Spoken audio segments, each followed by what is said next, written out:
चाहिए जोरदार तालियां जरा। इंतजामिया को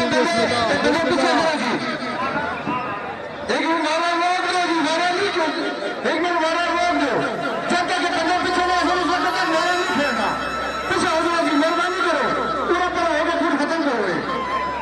इंतजामिया में बंदे मेहरबानी करो, बंदे हटाओ जी यार। मेहमान खसूस स्टेज तक बिजली ना किसा डांडस तक है चौधरी इमरान मानी चरागे पटवार जटे वाला हाय है फिर स्वागत कलर इस्लाम पूरा जगर यूके ने जिसने तैयारियां हुई हैं सभी दोस्तों ने तुम नहीं चाह सकना कबड्डी खेलना।